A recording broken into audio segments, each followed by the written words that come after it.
नमस्ते, मेरा नाम सिद्धांत है और मेरे साथ रूहानी है।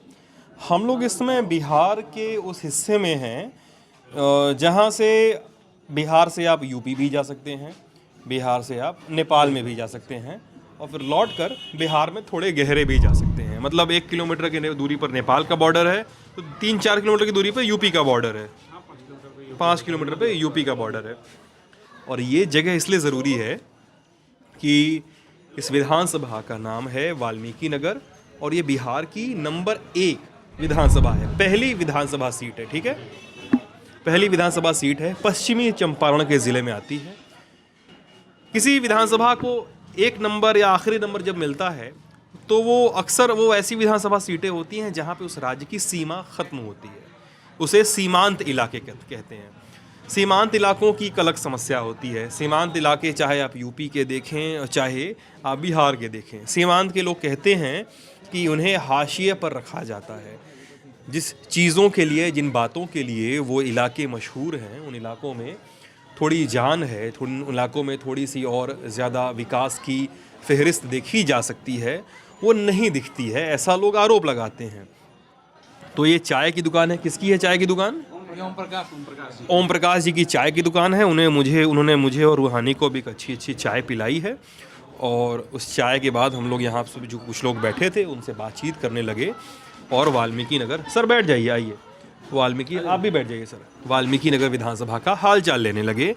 और फिर समझ में आया कि विधानसभा को कैसे देखा जाए, रेवेन्यू को, रोज़गार को देखने के क्या तरीके हो सकते हैं। ये सब बातें, मैं बहुत ज़्यादा बातें क्यों कह रहा हूँ, क्योंकि यहाँ पर एक टाइगर रिज़र्व है, यानी बिहार की इकलौती ऐसी जगह है जहाँ पे आप बाघ देख सकते हैं और दूसरे जंगली जानवर देख सकते हैं। तो जो लोग हैं पहले उनसे हम छोटा परिचय जान लेंगे। उनका क्या नाम है आपका?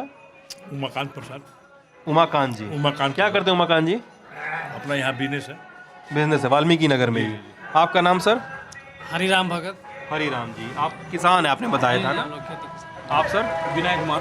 विनय जी, आप क्या करते हैं जी, आप क्या करते हैं? का भी काम है, खेती बाड़ी में। कंस्ट्रक्शन का काम। कहाँ करते हैं कंस्ट्रक्शन का काम? अभी कटिहार में चल रहा था, जलनल का। कटिहार में चल रहा था। आपका नाम भैया? धनंजय केसरी। धनंजय जी, क्या करते हैं आप? मेडिकल स्टोर है वाल्मीकि नगर में ही? जी। अच्छा, हाँ, इसी टंकी बाजार मार्केट के अंदर केसरी मेडिकल। इसी मार्केट में। आपका नाम भैया? मेरा नाम अजय ठाकुर है। क्या करते मैं हैं? प्राइवेट टीचिंग काम करता हूँ। ट्यूशन कोचिंग पढ़ाते हैं जी। अच्छा, तो जैसे अब बातचीत को थोड़ा सा हम लोग समझते हैं। जैसा अभी हम लोग बता रहे थे ना, मैं चाहता हूँ कि आप लोग कैमरे पर भी वैसे ही बेबाकी और वैसे ही इसे तहें खोल कर जैसे सारी बातों की बात रखें। एक तो वाल्मीकि नगर के बारे में ये कहा जाना कितना सच है कि यहाँ पे टाइगर रिजर्व है और फिर भी टाइगर रिजर्व का लाभ और उससे होने वाला बिजनेस, उससे उठने वाला टूरिज़्म लोगों तक नहीं पहुंच पाया। उसका लाभ यहाँ की जनता को, इस विधानसभा को, अब तो लोकसभा चुनाव भी हो रहा है इस सीट पर, हाँ, लोगों को नहीं मिल रहा है। कितना सच है कहना? 100% सत्य है। टूरिज्म के नाम पे यहाँ पे जीरो है। अच्छा, टाइगर प्रोजेक्ट होते हुए भी जिस हिसाब से यहाँ पर्यटन का विकास होना चाहिए, उस हिसाब से पर्यटन का विकास अभी हो नहीं पाया। नहीं हो पाया। पर्यटन के नाम से, जैसे मान लीजिए हम लोग पढ़े लिखे हैं, बाहर भी जाते हैं और जगह भी नेशनल स्तर पे जहाँ टूरिज्म है, या उत्तराखंड वगैरह में ही हम लोग जाते हैं, आपको गिर है या जहाँ कुछ भी है, तो वहाँ पे लोकल बच्चों को या जो लोग भी हैं, पर्यटन से काफ़ी ज़्यादा रोजगार है। राजस्थान ही है जिसका पूरा इनकम ही आपको टूरिज्म पे।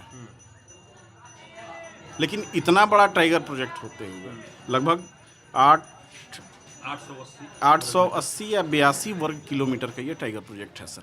अफसरशाही है, सरकार भी अफसरशाही है। अच्छा, फंड बहुत आती है, सारे अफसर फॉरेस्ट के CF UF जितने हैं, पटना से यहाँ तक प्रधान सचिव, सारे लोग का मिली भगत। अच्छा, एक सेकंड, उस पर तो बाद में, आरोपों पर बाद में आएंगे। तो 880 किलोमीटर वर्ग का एरिया है लगभग, और टाइगर प्रोजेक्ट, और जहाँ तक मैं मैप देखकर जान सकता हूँ इसका ज़्यादा बड़ा हिस्सा भारत में आता है, नेपाल में इसका कम है। ये इंडियन टाइगर प्रोजेक्ट का वाल्मीकि टाइगर रिजर्व का ये एरिया मैं आपको बता रहा हूँ। इंडियन साइड का है। इंडियन साइड का है। ठीक है। जस्ट इसके उस तरफ नेपाल का है, चितवन नेशनल पार्क, प्राइवेट एंटिटी है, रेंज एक ही है, उन्होंने चितवन ने किया, लेकिन उसको उन्होंने इतने अच्छे तरह से डेवलप किया हुआ है। तो गवर्नमेंट की नीतियां यहाँ पे कहीं ना कहीं तो विफल है। अच्छा। या प्रयास विफल है। कब डिक्लेयर होता है टाइगर प्रोजेक्ट ये? 96 में, 96 में। अच्छा, फिर उसके बाद क्या हुआ? उसके पहले क्या स्थिति थी पहले? उसके पहले तो मान लीजिए हम लोग बच्चे थे, 83 का बर्थ है, तो 96 से पहले मतलब नॉर्मल जंगल था, तो यहाँ पे खनन भी होता था, इस नदी में भी खनन होता था, एक रोजगार वो बालू भी था। बालू निकाला जाता जी जी, माइनिंग का। तो आपको 2000 कै तक 2013 तक चला या 10 तक? 2013 तक रायती प्लॉट चला जी। और 91 में बंद हुआ। 1991 में बंद हो गया। माइंस जो चलता था, माइनिंग जो नदी से चलता था वो बंद हो गया, गंडक नदी से जी, जिस चलते गंडक का पूरा बेड छिछला हो चुका है। अभी आप तो शाम के टाइम में देख रहे हैं, इस नदी की क्षमता नियर अबाउट बांध बराज है, इसकी क्षमता 7 लाख क्यूसेक पानी रोकने की है, लेकिन अभी 3, 3.5 लाख 4 लाख आता है, तो आसपास के जितने मतलब हम लोग के क्षेत्र हैं, गांव हैं, सारे डूब जाते हैं और कटाव चालू हो जाता है। पानी ओवरफ्लो होकर चारों तरफ बहने लगता है पानी। मतलब खनन बंद होने से ये दिक्कत हो गई यहाँ पे। खराब बनने से- अच्छा। उसके चलते मतलब कितना हेक्टेयर जंगल का भी कटाव हो चुका है। टाइगर जंगल का जी, भी पानी ये टाइगर प्रोजेक्ट बनने से पहले गवर्नमेंट का एक रूल था कि यहाँ पे रैयत प्लॉट से भी मतलब ये क्या है कि यहाँ का जो नेचर है ज़मीन का, आप 3 फीट 4 फीट मिट्टी हटा दीजिए तो नीचे से पत्थर वगैरह निकलना चालू हो जाता है। बहुत पहले इधर से नदी का बेड बहा होगा, पथरीला नदी है, तो रैयत से भी लोग लीज करा के अपने ज़मीन में 2 एकड़ 4 एकड़ का है लीज करा लेते थे, वहाँ से भी खनन करके पत्थर निकाला जाता था। अच्छा। तो उसको भी 2013-14 में टाइगर प्रोजेक्ट का एक रूल आ गया कि फॉरेस्ट लैंड से 1 किलोमीटर के रेडियस में कोई खनन कार्य नहीं होगा। तो यहाँ कोई खनन कार्य नहीं होगा, तो यहाँ पे जंगल की जो ज़मीन है उससे जो प्राइवेट लोगों की प्राइवेट लैंड है, कोई ऐसा ज़मीन नहीं है जो 1 किलोमीटर के रेडियस के अंदर से बाहर हो। अच्छा। तो वो खनन भी बंद हो गया, नदी का भी लीज बंद हो गया, पर्यटन का कोई विकास नहीं हो पाया। लेकिन सरकार की भी मजबूरी है, इकोनॉमिक्स इकोलॉजिकली सेंसिटिव जो सेंसिटिव जोन है, तो वो भी कंस्ट्रक्शन अलाउड तो नहीं कर सकते। इसी मुद्दे पे सर मैंने आपको बता रहा हूँ, आप उत्तराखंड में अभी खनन चल रही है, उत्तराखंड में अभी खनन चल रही है। वहाँ की गवर्नमेंट ने इसको लेके सुप्रीम कोर्ट में और एनजीटी में दोनों जगह उसने आवेदन किया, और जो 1 किलोमीटर का रेडियस था उसको कम करा के फिर 50 मीटर पे लाया। अच्छा, 50 मीटर तक नहीं होगा। 50 मीटर के बाउंड्री से, जंगल के बाउंड्री से 50 मीटर के अंदर में कोई खनन नहीं होगा, उसके बाहर आपका रैयती प्लॉट है, आप वहाँ से खनन कर सकते हैं। तो अगर हमारी सरकार भी इस पे प्रयास करती तो जो 1 किलोमीटर का रेडियस था वो 50 मीटर पे आ सकता है। और यहाँ पे सर माइंस उस तरह का नहीं होता है कि ब्लास्ट हो, ब्लास्टिंग होता नहीं है, यह हैंड ब्रोक एथी होता है कि मिट्टी ऊपर से हटाए, पत्थर हैं, लेबर लगे हुए हैं, मजदूर लगे हुए हैं, हाथ से तोड़ के निकालते हैं। यहाँ पे ब्लास्टिंग नहीं होता है कि इन्वायरमेंट को पोल्यूशन हो या जो कुछ भी हो। इंक्रोचमेंट का भी डर होता है ना सर सरकार को। सरकार कहती है कि यार किसी को परमिशन दो कि 10 फीट या 100 फीट खोद सकते हैं, वो 1000 फीट खोद के चला जाता है। वो सर सिस्टम तो सर सरकार का सिस्टम है, ये तो आप भी जानते हैं, हम लोग भी जानते हैं। जब तक करप्शन नहीं हटेगा, वही चीज़ तो करप्शन को बढ़ावा देता है। करप्शन को बढ़ावा तो वहीं से मिलता है। ठीक है, चलिए उस पे आते हैं। अभी हम लोग इस सब सारे आरोपों पे, जैसे सर अफसरशाही पे बोल रहे थे, आप करप्शन में बोल रहे थे, उस पर आते हैं 2 मिनट बाद भी हम लोग। हमको भी जानना है टाइगर रिजर्व की कहानी पूरी। ठीक है, आप लोग यहाँ पे जैसे बता रहे थे अभी हमको कि यहाँ पे अभी हम लोग अंदर भी गए थे, गेस्ट हाउस तक गए थे, और वो जो गंडक बह रही है, बड़ी विहंगम सा दृश्य है उस गंडक के बहने का, और उस पार नेपाल दिखाई देता है। क्या साइटिंग्स हैं, कितने साइटिंग्स होती हैं यहाँ पे बाघ की अमूमन? क्या अभी पहले जैसे दूसरे नेशनल पार्क्स हैं, दुधवा के हो गया, या पीलीभीत रिजर्व हो गया, जिम कॉर्बेट हो गया, गिर का हो गया, उस तरह से उतना फ्रिक्वेंट बाघ का यहाँ पे साइटिंग होता है कि नहीं होता है? नहीं, कोई ऐसा पार्क नहीं है यहाँ पे, वैसा कोई पार्क नहीं है, वैसा डेवलप नहीं किया गया है कि अगर कोई बाघ या टाइगर रिजर्व प्रोजेक्ट में आए तो जानवर से उसको मुलाकात हो जाए। कोई जानवर देखने की इच्छा से कोई अपना इच्छा रखता हो कि हम वहाँ पे जाएंगे, टाइगर रिजर्व क्षेत्र है, हमको तरह तरह के जानवर से दर्शन होगा, ऐसा कुछ नहीं है। ऐसा नहीं है, ये ऐसा नहीं है, कोई डेवलप नहीं किया गया है। दिखावा है कि टाइगर और नेपाल के साइड की मैंने बाघ है भी कि नहीं यहाँ पे? बाघ है यहाँ। कितने बाघ हैं? क्या छोटा बड़ा मिलेगा 20-22 होगा। हाँ 20-22 होगा छोटा बड़ा। लेपर्ड की संख्या अधिक है। लेपर्ड यानी तेंदुआ की संख्या ज़्यादा हाँ तेंदुआ की संख्या अधिक है। तेंदुआ है, हिरन है, जंगली सुअर हैं, ये सब हैं। सबसे अधिक तो यहाँ जंगली सुअर की संख्या ज़्यादा है। जंगली सुअर की संख्या सबसे ज़्यादा है। हिरन भी है। हिरन भी है, हिरन भी है, हिरन की भी संख्या है यहाँ। हाँ अच्छा, ये बाघ की संख्या कम है। बाघ की संख्या 20-22, बाघ की संख्या वैसे भी गिर रही है। हाँ मतलब ये इंडियन साइड के आप बता रहे हैं। इंडियन साइड में तो उनकी साइटिंग्स कभी होती हैं कि नहीं? नॉर्मली आप लोग कभी देख पाए हैं बाघ? कभी कभी लेकिन ऐसा नहीं है कि हम देखने के लिए निकले और दिख जाए। बाई लक बाई चांस चल रहे हैं, दिख जाएगा। कभी चलते हुए देख लिए, ऐसा कोई नहीं है कि मैंने हमको दिखाइए पड़ जाए। जैसे आप ही आए भैया, आप बोले बाहर से आए कि मित्र हैं कि चला जाए कि थोड़ा देख लिया जाए, तो जरूरी नहीं है कि हम चलें तो मिल जाएगा। मतलब वो अगर आप कोर एरिया है, बफर एरिया है। हाँ। कोर एरिया आपको यहाँ से 3 किलोमीटर बाद है। ठीक है। जटाशंकर के बाद पचनाला ये सब बोलता है, वाल्मीकि आश्रम के बगल में ये सब कोर एरिया है। ठीक है। जानवर का रहने का असली जगह है। ये हो गया बफर एरिया, बाउंड्री। तो जब तक जैसे कि जेपी नड्डा आए थे यहाँ 5-4 साल पहले आए थे जेपी नड्डा, और बेतिया के संसद संजय जायसवाल आए थे। हम लोग सफारी कराए, जंगल घुमाए। तो बोले कि देखिए, हम जब हिमाचल प्रदेश में वन मंत्री थे तो हम किया क्या कि जो भी अगल बगल गांव है छोटा मोटा, उस सारे को हम वहाँ से हटाकर उन लोगों को हम पूरा निर्माण कराए, जमीन दिए, खेती का मकान बनवाए, सुविधा दिवाए, और टाइगर जानवर के रहने के लिए हम उसको एक सेफ जोन बनाए, तार फेंसिंग कराए। जैसे कि अभी चितवन में है, आप जब जाइएगा बाघ दिखाई देगा, हाथी की सुविधा है वहाँ, बाघ दिख जाएगा, जानवर दिख जाएगा। आप एट ए टाइम जब जाइए तब दिखेगा। एक सिस्टम है वहाँ कि इतने रेडियस, अगर आपको देखने जाइए तो दिखेगा। हाँ दिखेगा। अच्छा, हाथी पर चढ़िए, चले जाइए, एकदम जानवर दिख रहा है। यहाँ चितवन में, नेपाल में? हाँ नेपाल में। रेंज वही है, रेंज सेम है। हाँ रेंज सेम है। वाल्मीकि के इधर हो गया आपका बॉर्डर किस तरफ, वाल्मीकि हाँ, बॉर्डर के उस हाँ, तरफ उस पर। चितवन। हाँ। वहाँ के भी जानवर यहाँ आते हैं, वहाँ के गेड़े भी आते हैं। अच्छा, अब लोग गेंडा भी इस तरह में आया हुआ है यहाँ पे। ये गेंडा आए हुए हैं। जस्ट इन ये होटल के पीछे जंगल है, इसी जंगल में है। इसके ठीक पीछे जंगल है। जंगल। अच्छा, मतलब कितना दूर? सटाई हुआ किनारे में ही दुकान बना हुआ है। जंगल का पेड़ नेपाल के स्मगलर सारे लोग काट के ले गया। अच्छा, फॉरेस्ट एक्ट में एक नियम है कि आप अगर फॉरेस्ट एरिया में हैं, आपको जलावन की ज़रूरत है, आपको अगर अपने घर में बेटी बहू के लिए फर्नीचर की ज़रूरत है, तो और जगह जैसे नेपाल में है जलावन भी मिलता है, दाह संस्कार करने के लिए भी मिलता है। और उसके अलावा आपको 20 फीट 50 फीट लकड़ी चाहिए घर में, अगर यूज करना है, बेटी बहन की शादी करना है, घर बनवाना है, तो वहाँ मिलता है। यहाँ नहीं मिलता है।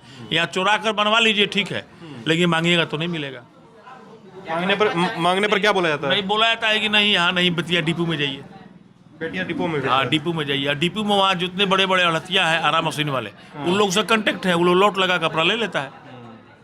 यहाँ के लोगों को कोई सुविधा नहीं दिया जाता है इस जंगल से। अच्छा, ठीक है। अवैध पतन किया जाता है, अवैध पतन होता है। नेपाल से अभी खूब पतन हो रहा अभी भी स्मगलिंग हो रही है? है। नेपाल से लोग आते हैं जंगल से लकड़ी काट के नदी के सहारे। गंडक के सहारे? क्या गंडक में आधे से अधिक गंडक का जो पार्ट है ना, वो 12 नंबर ठोकर से लेकर और रेवा घाट तक जितने नदी के इस पार के लकड़ी या नदी में जितने पत्थर हैं, इधर से लाद कर डेंगी से उस पर जाता है। और ये फॉरेस्ट वाले पैसा लेते हैं जितने नेपाल से? हाँ नेपाल से पैसा लेते हैं। आदमी लाकर पहुंचा देता है पैसा। और सारे वहाँ देखिए क्रेशर चल रहा है, 12 नंबर ठोकर के बाद में क्रेशर चल रहा है, जिसकी डेली कैपेसिटी है 50,000 घन मीटर रोज का। इंडिया से पत्थर जाता है नेपाल क्रशर में? हो जाता है। अच्छा, आप अगर दिन सुबह में चलिए, आप नदी घूम लीजिए, देख लीजिए स्थिति क्या है नदी का। कम से कम 1 लाख हेक्टेयर जमीन यहाँ से छितौनी तक पब्लिक एंड फॉरेस्ट की कट गई है। तो क्या ये कौन बॉर्डर सिक्योरिटी फोर्स के जिम्मे है? ये कट गई है, नदी में विलीन हो गई है। नहीं नहीं, बॉर्डर किसके जिम्मे है? वो बीएसएफ के जिम्मे है? बॉर्डर तो यहाँ एसएसबी है और फॉरेस्ट है। अच्छा, फॉरेस्ट डिपार्टमेंट के चलते होता क्या है। सही कह रहे हैं? मतलब पत्थर जा रहा है, स्मगलिंग हो रहा है नेपाल में? हाँ, अभी दिन में चलिए, वो नाव से लेके आएंगे, आपके क्षेत्र से पत्थर निकाल के लेद के अपने तरफ लेके चले जाएंगे नेपाल में, क्योंकि नदी में भी दोनों का पार्ट है। हाँ, नदी आधी नदी उस तरफ, आधी नदी आदि इस तरफ है। अभी तो सर नेपाल बंद है, तो मैं आपको मोटरसाइकिल से घुमा के दिखाता, बंदा पकड़ते पकड़ते आपको दिखाता कि भारत का कितना क्षेत्र है और सारी चीज नेपाल में जा रहा है। नहीं नहीं, इस जंगल में बेंत भी काफ़ी अच्छे क्वालिटी की होती हैं। अच्छा, क्योंकि बेंत क्षेत्र ही बाघ का अधिवास क्षेत्र होता है। ठीक है, आप नेपाल जाइए आपको कहीं बेंत की खेती नहीं दिखेगी, बट उनके पास लेकिन बेत मिलेगी वहाँ पे। बेत के फर्नीचर का लाइसेंस है उनके पास। बेत इधर से जा रहा है, बेत कट के इधर से जाता है, इधर से ही जाता है। सारा बेत इधर से हाँ, जाता है। इधर से। अब वो फर्नीचर बन के फिर आपको उत्तर प्रदेश के रूट के द्वारा इंडिया पहुंचता है। इंडियन लकड़ी से वहाँ 6-7 आरा मशीन चलते हैं। हाँ। जी। ये सब मतलब क्या कहाँ कहीं रिकॉर्ड हुआ, कभी डॉक्यूमेंट, कभी इस पे रिपोर्ट आई, कभी कोई जांच बैठी, कुछ हुआ इस पे? कभी कुछ नहीं हुआ। हाँ? कभी कुछ नहीं हुआ। अच्छा ये बताइए, लोकल पब्लिक फॉरेस्ट वाले से बोलते हैं, डीएफओ से बोलते हैं, सीएफ से बोलते हैं। आप लोग की बात हुई कभी डीएफओ सीएफओ से? हाँ, हम लोग से होती है। हाँ। बिहार में वो स्थिति है, आईएएस हो, आईपीएस हो, आईएफएस हो, उन्हीं लोग का चलती है। नीतीश बाबू उन्हीं लोग को भरोसे छोड़े हुए हैं। अगर यह टाइगर प्रोजेक्ट किसी दूसरे स्टेट, राजस्थान का आईपीएस आ जाए, उत्तराखंड का आ जाए और उसके जेब में दे दिया जाए, तो 1 साल के अंदर यह Valmiki Nagar tiger project 1 number हो जाएगा और जानवर भी दिखाई देगी और टूरिज्म प्लेस हो जाएगा। लेकिन जितने अफसर हैं यहाँ से पटने तक, साले सब चोर हैं, सब पैसा खाते हैं, आता है 4-4 करोड़ 6-6 करोड़ रुपए आता है, कोई काम नहीं होता है, सब बंदरबाज। अच्छा, और जैसे बता रहे हैं यहाँ से बेंत लकड़ी हो गई और आपका बेंत हो गया, लकड़ी हो गई, पत्थर हो गया, जा रहा है नेपाल स्मगल होके। लेकिन ये भी तो कहा जाता है कि नेपाल से सामान स्मगलिंग होने का ये भी रूट है, नेपाल से बहुत सारा सामान इसी रास्ते, इसी जिले के तहत आता है। नहीं, ये तो बराज का रास्ता है, एक बराज है, दूसरा कोई रास्ता है नहीं, तो जाएगा कहाँ से? नहीं, लोग बताते हैं जैसे मतलब उतना भारी सामान नहीं, लकड़ी बेंत हो जैसा सामान नहीं, लोग बताते हैं नशे का सामान बड़ा स्मगल होता है नेपाल से। नेपाल से कुछ नशा का सामान नहीं आता है। नेपाल से कोई नशा का सामान इधर नहीं आता। नहीं, मैं वाल्मीकि नगर कुछ दूसरे इलाकों में था अभी ना, 2-3 घंटे पहले। हम लोग की जानकारी में ऐसा कुछ नहीं है। हम लोग के बॉर्डर पे एकमात्र आने का रास्ता है, बाकी नदी है। नदी के रास्ते वही है, आबादी कम है, नशा का खपत यहाँ के लोगों में है नहीं। नहीं, यहाँ के लिए नशा देखिए जिस जिले से, स्मगलर, हाँ नहीं ऐसा देखिए जिस जिले में स्मगलिंग होती है, जरूरी नहीं है कि कंजम्पशन भी वही हो। ना, एक स्मगलिंग कहाँ होता है? गांजा, चरस, अफीम, ये सब होता है Inarwa border, Mainatar border, Raxaul border. अच्छा, हाँ, जैसे सिकटा बॉर्डर है ना, भेलाही बॉर्डर है, वहाँ होता है, वहाँ पे स्मगलिंग होती है। हाँ, वहाँ यहाँ लोटा धरी है, यहाँ झाड़ा फिरी है। मतलब तो मने कहने का मतलब है कि एक तरह यहाँ एक बराज है और वहाँ एकदम खेत है, यहाँ से वहाँ ले ओपन बॉर्डर है। ओपन बॉर्डर है। ओपन बॉर्डर के चलते वहाँ काफ़ी स्मगलर है। अगर उठा कर देखा जाए रिकॉर्ड अथी आपको कस्टम में या क्या बोलते हैं नशा वाला, हाँ, नार्को टैक्स में देखा जाए और FIR देखा जाए तो सबसे अधिक जिला में वही सिकटा में सबसे ज़्यादा होता है। सिकटा चंपारण से ज़्यादा कोई सामान। ऐसा दिन नहीं है कि ये 2-4 स्मगलर नहीं पकड़ते हो, जेल नहीं जाते। कोचिंग वगैरह नहीं, पोचिंग इलीगल शिकार जो होता है, इलीगल जैसे हिरन का, सुअर का, चीतल का, तेंदुआ, कंप्लीट बंद हो चुका है। हाँ, जो वन मंत्री हैं, कौन? वन मंत्री सुशील कुमार मोदी, बिहार सरकार, हाँ, वित्त मंत्री, वन मंत्री, उनको हम लोग घुमा दिए हुए हैं। अच्छा, सारी चीज घूमे हुए हैं, नाव से भी घूमे हुए हैं, सारा चीज देखे हुए हैं। यहाँ मुख्यमंत्री हो चाहे उप मुख्यमंत्री, लोग आता है घूमने फिरने, शांति के लिए, यहाँ विकास के लिए कोई चीज नहीं है। तो सुशील मोदी को नहीं बताया आप लोग गए सर, देखे थे? सुन रहे हैं कि हम लोग सुबह में मॉर्निंग वॉक में निकले और 3 घंटा 4 घंटा उनको दिखाएं। हाँ ठीक है, मुख्यमंत्री से बात करेंगे, हो जाएगा। बोले कि स्मगलिंग का बताया उनको आप? हम लोग सारी चीज बोले उनसे। और वन विभाग के लोग को, आप लोग को तो बोलते होंगे, आप पीछे अगर जंगल सटा हुआ है तो वन विभाग तो बोलता होगा कि यार ये तो वन विभाग की जमीन है, आप लोग घर क्यों बनाए इस पे? वन विभाग में सर जैसे रोड के बगल में जमीन है या कहीं जमीन है, तो अगर कोई मतलब कि PWD बना लिया है, अब बगल में जंगल है तो 1-2 हाथ बढ़ गया है, वो भी भूमिहीन लोग अधिकतर खेती उती किए हैं, हल्का फुल्का 1 कट्ठा 2 कट्ठा, पंडित में 10 मीटर ऐसा कट गया नदी से, नदी में कट गया, वो विलीन हो गया, वो भूमिहीन हो गया, कहीं ना कहीं तो उनको बसना है, रोड के किनारे बस गए, जंगल के किनारे बस नहीं तो कहीं आके जंगल के किनारे, जंगल का जमीन जो गवर्नमेंट का लैंड है उसी को समझ के घर बना लिए।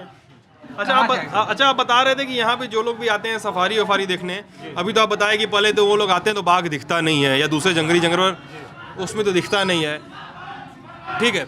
अब अगला पॉइंट हो गया टूरिज्म का, ठीक है। अब वो लोग टूरिज्म के लिए तो आ तो गए, लेकिन टूरिज्म के आगे बात दूसरी हो गई कि यहाँ पे होटलों के होने की।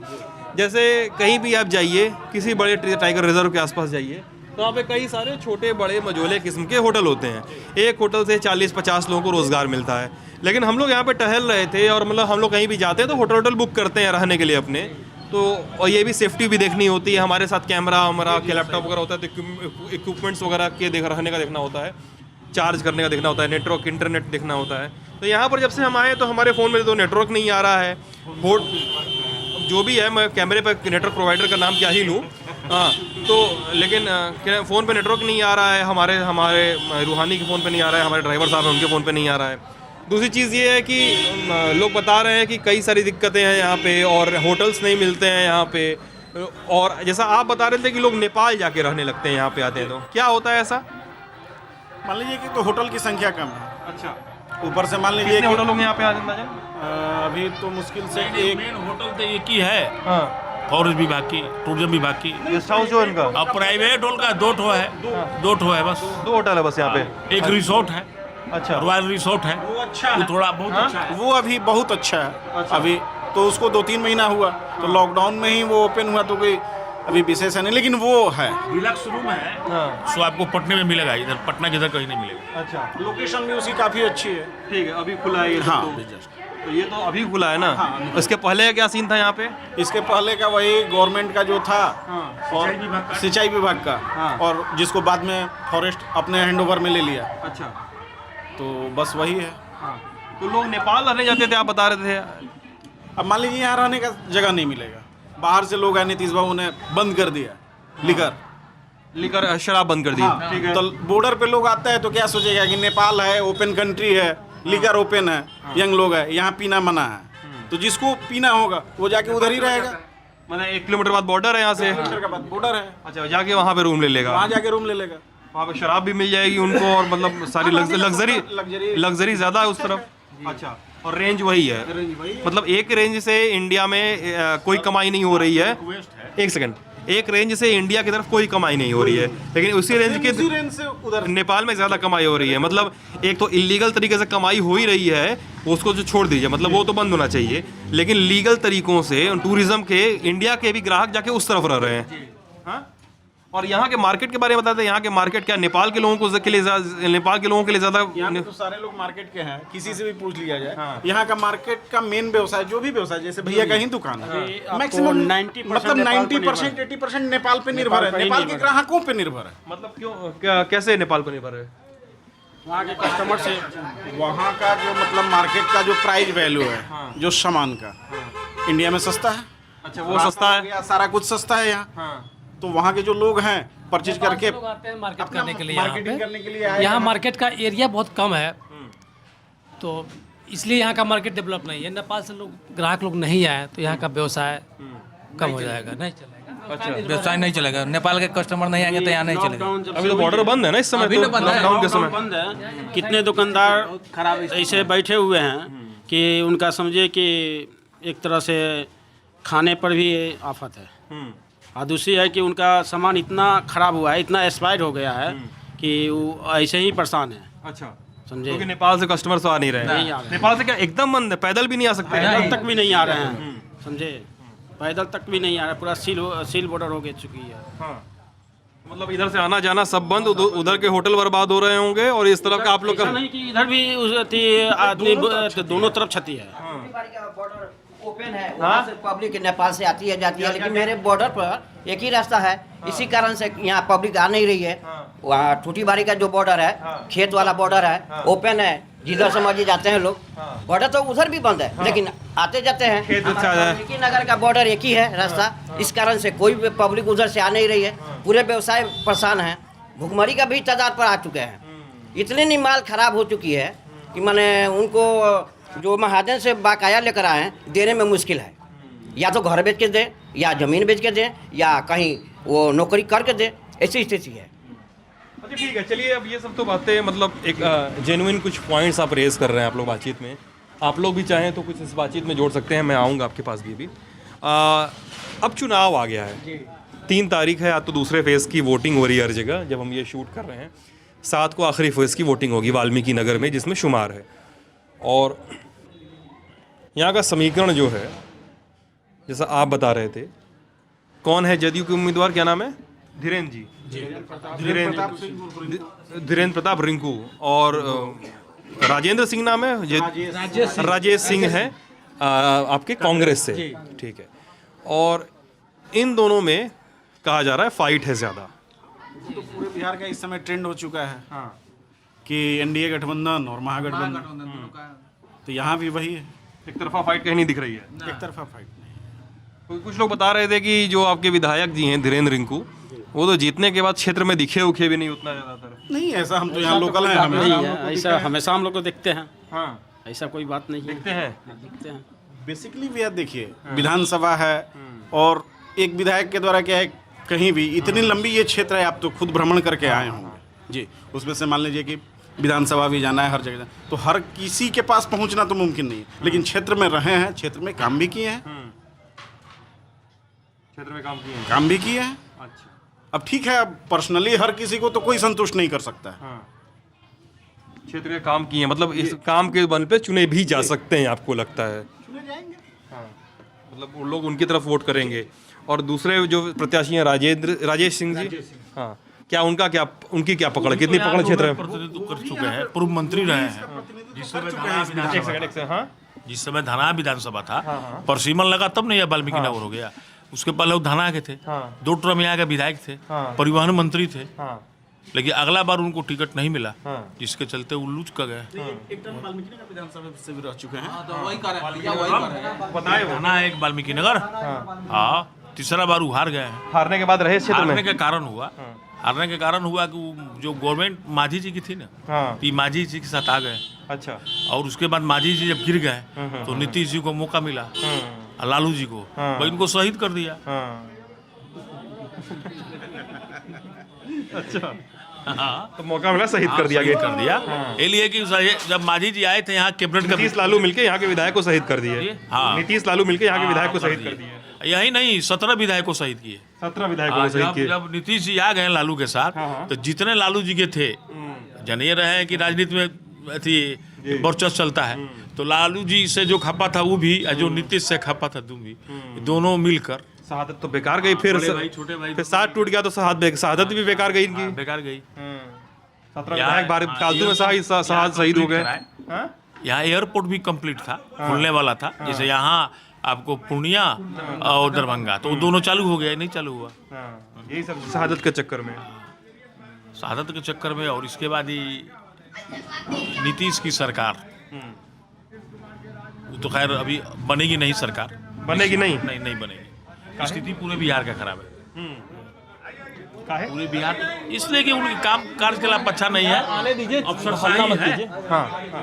ब्लॉक में जाइए, थाने में जाइए, लोग का एक अभी आधार कार्ड बनवाना है, 400-500 रुपया लेता है, आधार कार्ड बनाता है, तो फ्री का सर्विस है ना। हाँ, फ्री का सर्विस है। ब्लॉक में जिला में पैसा लेता है। कहीं किसी काम से जाइए ब्लॉक में, चाहे वो निवास हो, जाति हो, आय हो, किसी तरह का मैटर हो, बिना पैसा का कोई काम नहीं होता। तो लालू राज में भी कहते थे पैसा तो लिया जाता। लालू राज में ऐसा बात नहीं था। लालू राज में तो अगर टेलीफोन आते थे तो मेरे सामने डीएसपी कुर्सी छोड़ देते थे।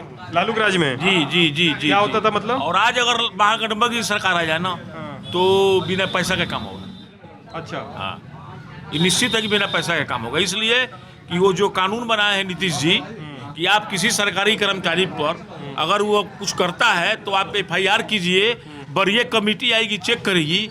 तो ये बताइए, ऐसे होते होते मामला तो खत्म हो जाएगा।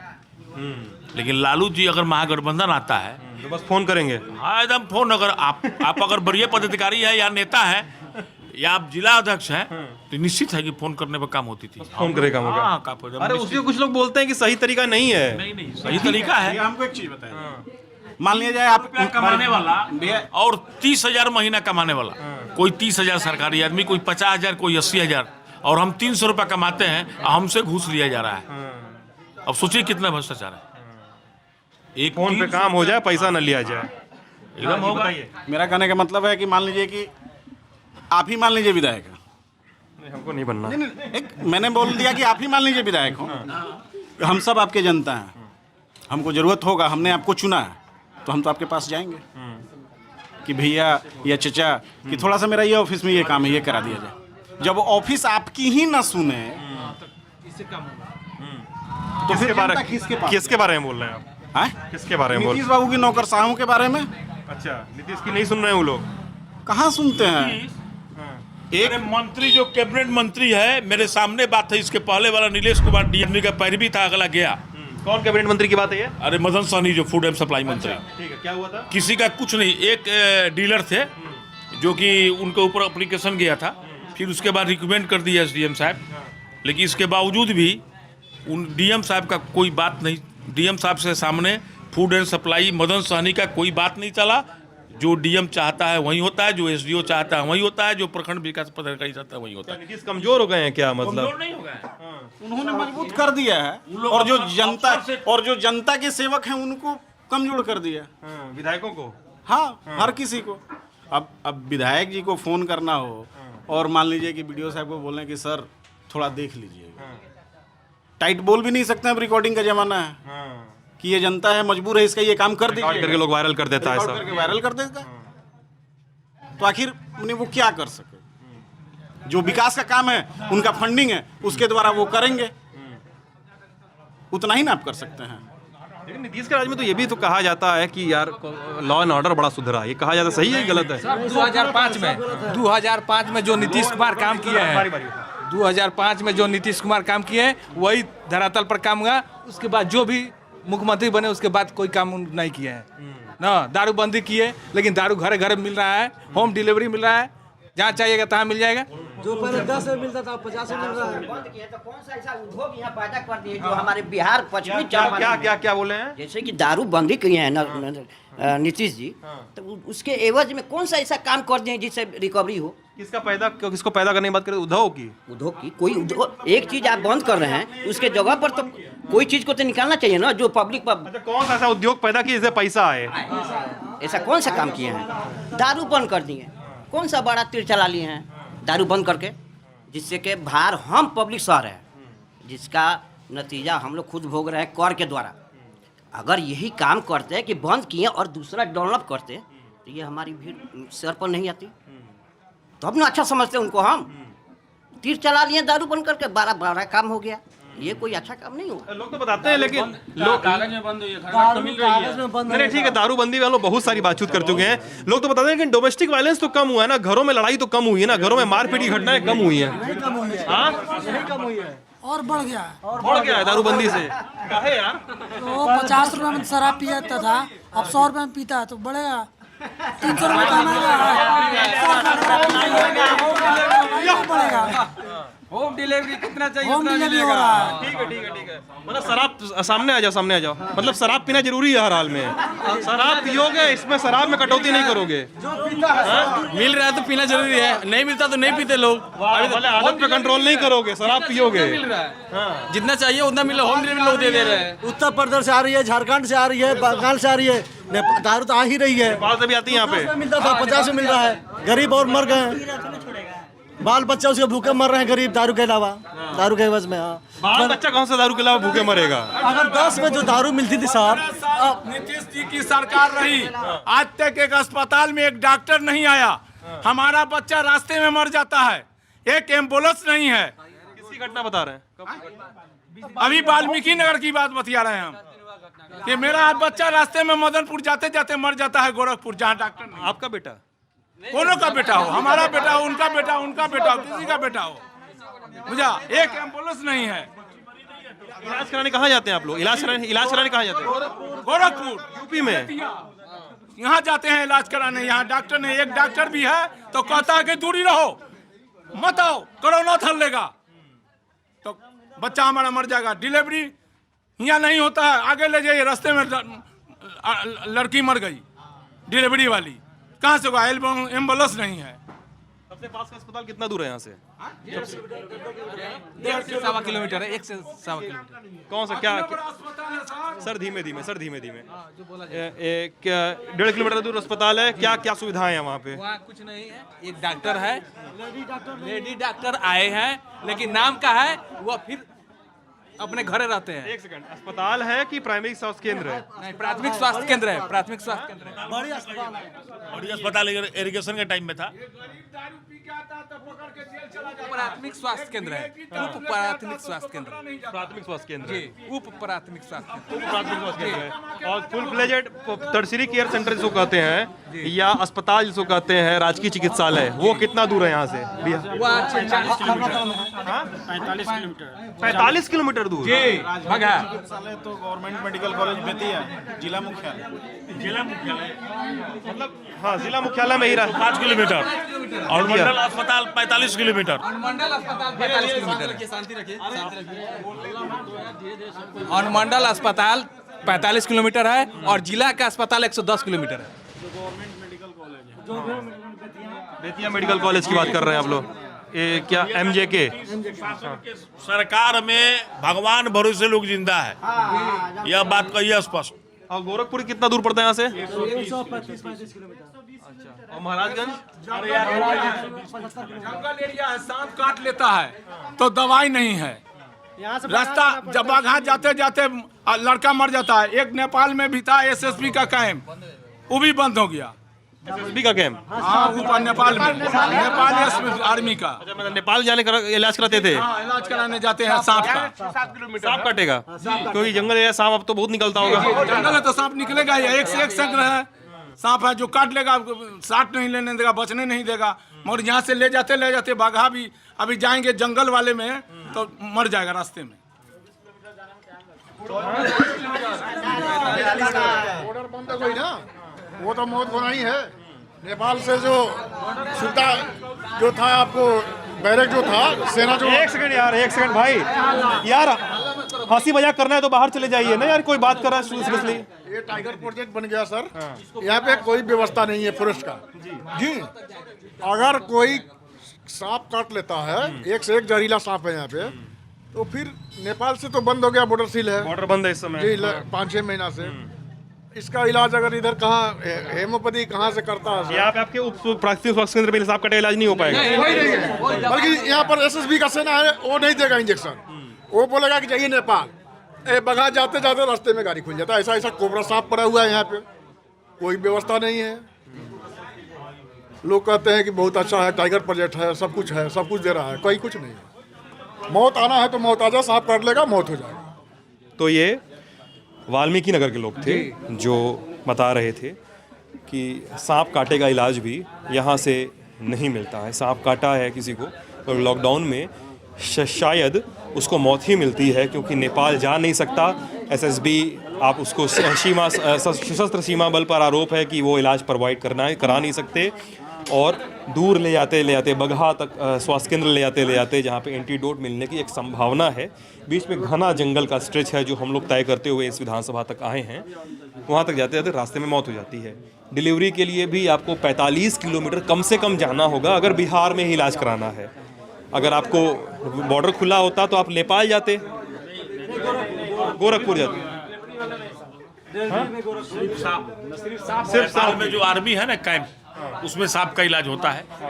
अभी भी अगर किसी को कोई अगर जानकार है, तेज दरार है, तो तुरंत बैठाता है गाड़ी पर, तो SSB वाले खोल देते हैं। और नेपाल वाले भी, भाई सांप काट लिया है, मर जाएगा पेशेंट, ले जाइए, तुरंत ले जाते हैं। जैसे 15 दिन पहले सांप काटा था, नेपाल रास्ता दे देता है इस समय बंदी इमरजेंसी केस में, बाइक वाइक के लिए, बाइक दे देता है। सांप काटेगा है तब आप जाएंगे। और वो भी अगर आप इस एरिया में, तब यहाँ से 20-22 किलोमीटर जो बता रहे थे आप, जहाँ पे थारू लोग रहते हैं, कौन सा लगा था उधर के लोग, तो उतना समय में क्रॉस भी नहीं कर पाएंगे। वो लोग उतना देर में बघा पहुंच जाएंगे। वहाँ से 22 किलोमीटर नजदीक है, अन्नाटाल से बघा की दूरी कम है। अच्छा, इसीलिए वो लोग बघा चला जाता है। हम लोग का दूरी बघा जाता है। टेम्पररी अरेंजमेंट है कि आपको बॉर्डर पे बगाए तो सांप कटने खोलना पड़ेगा। तो टेम्पररी अरेंजमेंट के तहत स्वास्थ्य समस्याएं हैं, स्वास्थ्य पूरा विभाग है। एक टेम्पररी अरेंजमेंट के तहत पूरा रेवेन्यू जनरेट किया जा रहा है इस इलाके का, जो बता रहे हैं, जो अब लॉकडाउन में मर गया है। क्योंकि नेपाल के ग्राहक इधर, नेपाल के लोग इधर आते थे क्योंकि यहाँ सस्ता सामान मिलता है यहाँ से। क्योंकि हम लोगों ने उसको बहराइच के आसपास के बॉर्डर पे भी और महाराजगंज बॉर्डर पे भी देखा है कि वो आते हैं, बहुत सारा सामान खरीद के स्टॉक करके ले जाते हैं, वहाँ बेचते हैं।